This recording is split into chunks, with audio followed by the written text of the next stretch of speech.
Good evening and welcome to Truth and Justice TV. My name's Jennifer Obaseki and I have a very special guest this evening, and her name is Miss Hibo Wader.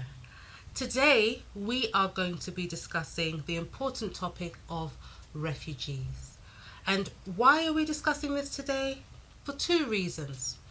One, we've got the highlight from Priti Patel, our minister, Home Office Minister, who says that she may introduce a law that makes illegal entry to the UK unlawful, which means if you come into the UK without any documentation and without claiming asylum or through a main border, you could be criminalised and put basically in jail or sentenced criminally. The other reason we're talking about it is because of the sad plight of the Afghan refugees and what really happens in that whole process, and also the fact that many women and girls tend to be the additionally vulnerable people in such circumstances. But we're also going to be featuring our wonderful guest's history, her wonderful, exceptional campaigning activity, and her excellent book, which is set to become not just a bestseller, but also being promoted to higher realms. So, good evening and welcome for joining me today. Good evening. Thank you very much for having me, Jennifer. Now, for those guests who don't know you, I'm going to ask you to introduce yourself. But first of all, guests, you must excuse me. I actually wore this in honour of my sister here because she always wears the most miraculous, the most amazing kaftans. So I said today I'm going to try and match her and wear my own kind of kaftan. So you always look actually with a royal regalia, and I love it. I promise you, everything I'm wearing is under 50 quid. I promise you that. In the name of God, it is under 50 quid. But you always look $1 million, okay? I don't know. I think we African, or all the black women and girls out there, we like to put stuff, but we make it look amazing and expensive. We do, and it's something that we all have in abundance. Yeah. So I'm Hibo Wader, and me and you go way back. I've forgotten how many years we've known each other. I'm a refugee myself, very proud refugee / British citizen at the moment. I came to this country when I was 18, and I came exactly what you just described. I literally arrived illegal in Heathrow Airport. Wow. I can't even think what would happen. What this minister is thinking about. I have so much to say about her. Could be put in jail, maybe, I don't know. But it's the way the refugees are portrayed that I hate nowadays. Yes. The way I see it on television. I'm one of them. I'm a very lucky one. When I came in back in 1989, we were absolutely welcomed. It was an amazing experience. Wow. I did not have any struggles. I really was looked after properly. Put in a hostel in Holborn. The girls my age, really looked after. And I excelled from that. Taking life that I was given and ran away with it. It's quite concerning to me. Now we see the scenes on our TVs about those who were trying to flee Afghanistan. We've seen the wave of refugees also that have come in from Syria. Yeah. And there's very many other issues that have happened around the world that has seen refugees make their way to the UK lawfully and unlawfully in desperation for refuge. During the pandemic also, there's an increased risk of trafficking of girls, exploitation of girls. What would you like to say to women who need to be encouraged that are in this situation? During COVID, I was working in a charity full-time, literally volunteering 7 days a week. Yes. And we have seen so much painful, heartache things happening. In terms of domestic violence, it's actually risen. Yes. Trafficking, all that is risen because no one is monitoring them. And those are the women that feel, I can't go seek help Some of them could be illegals, even makes it worse to go and seek help. So for us, it's about, telling these women, it doesn't matter whether you're legal or not. Illegal. You are a human being at the end of the day, and you are entitled to some form of protection. So come and speak and seek the help that you need. But I think COVID has accelerated all sorts of violence against women and girls. When we talk about gender-based violence, it's not that we don't recognize also the men, because men have additional pressures on them, but it just, in the levels of things like rape, FGM, domestic violence, women tend to be the higher number of victims. So it's not that we don't recognize the men out there, and the male refugees often feel so much additional pressure. Again, maybe if you have the insight on the male's perspective. Yes, male actually, I think, are affected as much as the women, and as you said it rightly, we don't talk about that because we talk about women because we see women get the brunt of everything, whether it's war, anything that breaks out in a country, it's the women and girls who suffer the first, and the children. But men also bear a lot, and the ones that try to make it to different country, they have a responsibility. The whole family, they carry the shoulder on their whole family. They have the pressures to to find job. Some of them have actually undergone sexual violence themselves, which they can't talk about. Yes, exploited sexually. When we were talking about I think there's another NGO that's trying to highlight how African men are exploited to parts of Europe specifically for sexual appetites, and that in itself, it sounds horrific, but the fact then it's driven underground and not spoken about makes it worse. It's like that program on CNN which highlighted specifically African continent men who are being held like animals in Libya, where they are enslaved, and they're literally sold on how big they are and how small they are, and that is day and age. It was this last year when that was shown. This is not historic slavery. No, this it's is not. Today, it's not. modern day, current slavery and trafficking we're talking about. So men do suffer greatly, but as we know, men don't like talking about those kind of things because the way they're raised, culture they're from, everything makes them feel you can't talk, because if you talk, you're weak, which is quite contrary to that. How Hibbo and I met was within our work in relation to harmful cultural practices and FGM prevention. So again, Hibbo is not just a campaigner, she's an educator. Maybe you tell people about some of the work that you've been doing within that space. I do a lot. I educate in schools. I educate all sorts of professionals, including judges, doctors, nurses, police. I go around the world. I actually advise policies on FGM and how to bring a change about that. I have been to countries like Denmark. I have been to, Canada, a lot in Canada to do with that. Try to change their perception of how to to start work, which they're very petrified of. Done a lot of work in UK, have been part of the laws that came in 2015, 2016. We were all consulted, that's how we met. And it's been a really whirlwind 10 years, I would say, of work. I would like to say that I'd like to say thank you. Do you know who to? To Waltham Forest Council. And I bet you didn't think I'd say that. The reason why I want to say thank you to Waltham Forest Council is you created a platform, and not only that, but you actually helped to support the voices of the migrant women in your borough.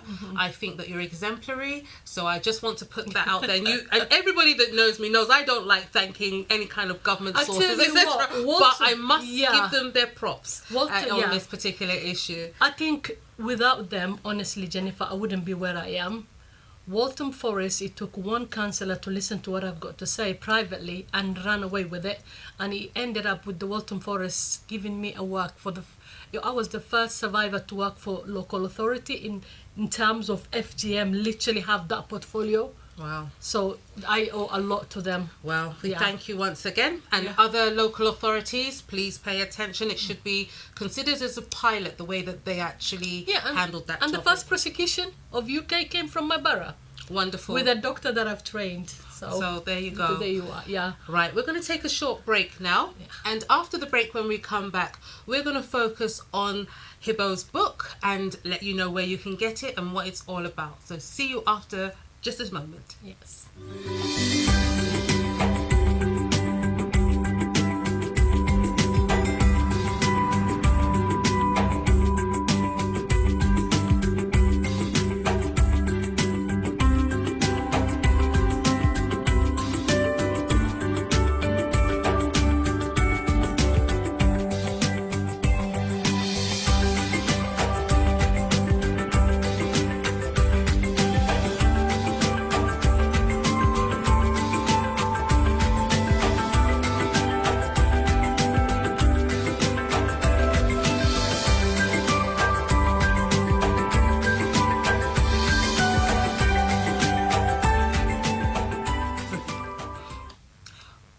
welcome back.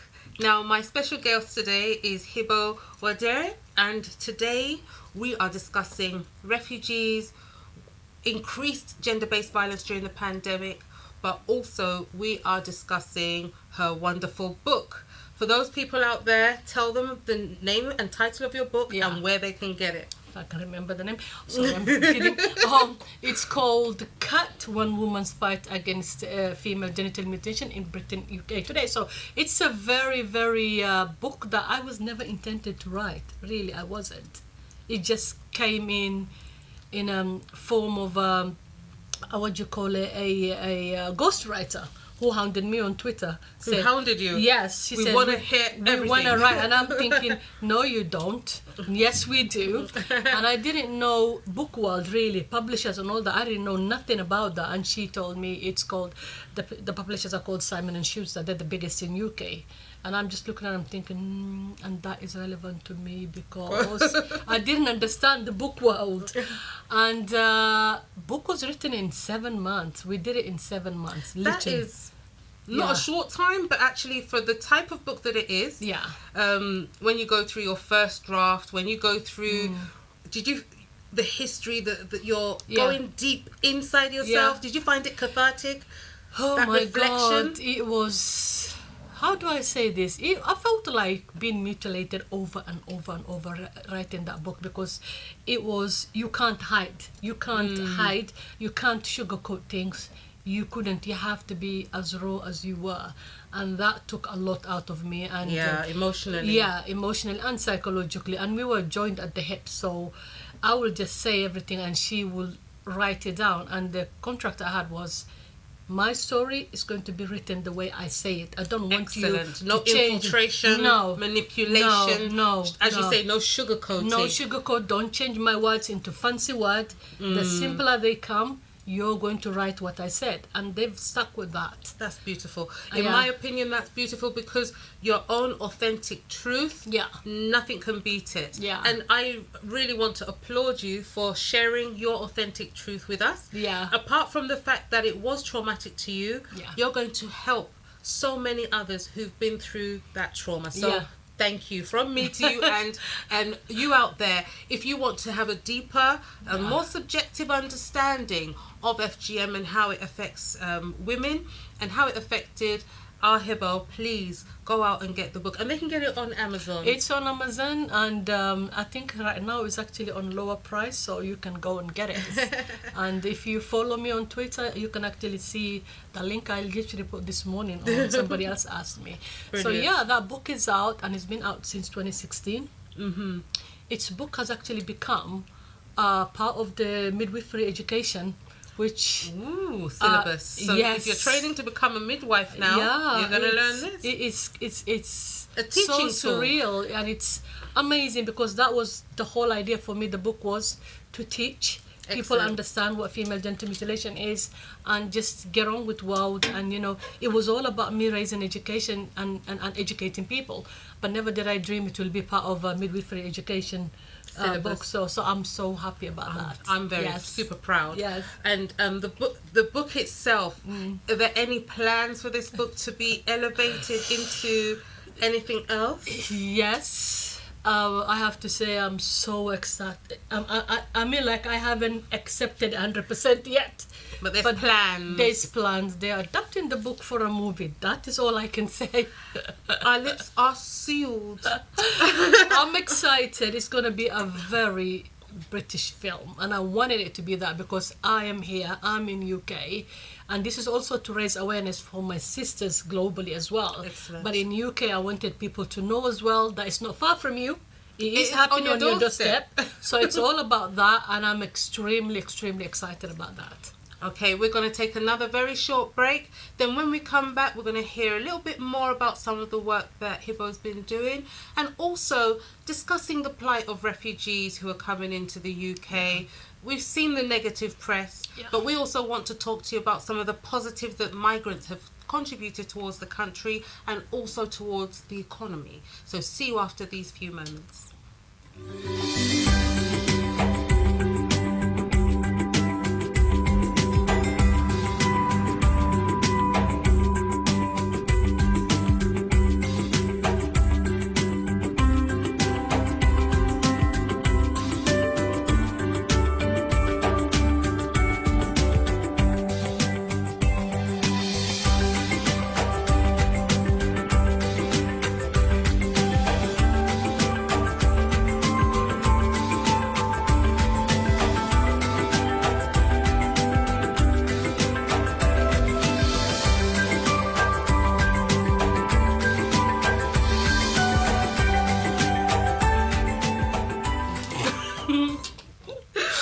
Welcome back. Thank you for staying with us. Now, refugees and migrants. Yeah. I have a saying which is migrants means business. And when I say that, what I actually mean is migrants are hardworking, they are often innovative. So when they integrate into society, all they do is add value, is my point. There are some negatives. Yes, some don't integrate well. A few, and I mean a few, are committing crime. And then there are others who are not very economically effective. But the majority are contributing positively to the UK. And we just have to look at places like the NHS. We just have to look at the universities and those who are graduating and their background. We also can look at sports, and we can look at the contributions and the achievements and accolades throughout even academic society. So when we see this negative press, those of us who are first, second, or even third generation migrants look on it and think, actually, is that truly reflective? And I don't feel it is, personally. And when we look at this suggested legislation from Priti Patel, it gives us fear, because within the Home Office there are already delays, and it's hard for those who are seeking asylum and protection, humanitarian protection in this country, to get decisions quickly, fairly. So to now bring in an additional element where it's hard for them to even make that claim without being criminalised just seems very unfair. But of course, Britain is an island and it has limited resources. Yeah. So what would you say to those people who are looking at this and thinking, hold on a minute, Britain can't take the pressure of all these migrants or these refugees? What would you say to people who sort of make those comments and not see the whole picture? I think it is a fear involved with that. The fear is we've been diluted. Our country is taken over. Our jobs are taken. We are literally we are disappearing. There's a lot of that involved. And what that means is it's a misconception. They misunderstood refugees. The work that actually a lot of refugees do is the work that normal people, British people, don't want to do. Exactly. We occupy that. We are business minded in those spaces. We actually do everything that many of the people don't do that. As you said, they're businesses, lawyers, doctors, nurses, dentists, you name it. You go everywhere now. You see migrants. You see first, second exactly. And I think that only makes this country great. Makes it more stronger. Yeah. Makes it more versatile. Yeah, and attracts others. Attractive. And to be honest with you, a rainbow is full of many colours, I say. It is. So it takes that lovely... We're a melting pot, and stronger together than divided into different factions. And you have to think, though, every single person in the UK, whether you're black, white, Asian, you all come from a migrant background. If you go back to your history, there's always your great-great-great-great-grandmother or whatever came from different country. So technically, nobody is proper British, if you put it that way. We all are background of migrants, and that is what we need to celebrate, and our differences only makes us stronger. Now we have to find out how to find you if people are really looking for you. Where would they find you? Facebook, Twitter? I'm big on Twitter, so if you go on Twitter and you write Hiba Ward there, you can't miss me. I'm also on Instagram. Facebook, I don't put too much on my work. Facebook is family and friends, but you can also join me there. I do put sometimes things up, but I put all my work on Twitter mostly, and on Instagram as well. So in summary, you must go and get the book, and then you must also try and keep your eye out for what's coming in the future around the book. Yes. But if you want to support migrants in your community, there's so much that you can do. Donating clothes, supporting NGOs. What were you going to say? Get involved. Don't be afraid to get involved with your local groups in your area. Every area has a support the refugee or migrant support. Get involved. Be part of human progress, because at the end of the day we are all a humanity as one, and we must unite as one. Excellent. I couldn't have said it better myself. for me, it's really important that people don't have that miseducation, as you say. Yes. A lot of people have misconceptions. A lot of people have genuine fears as well. They've had experience that have been negative. But we can see from the lorry driver shortage and the lack of food on our shelves that we need migrants. We need migrant drivers to help. We have to keep food on our shelves.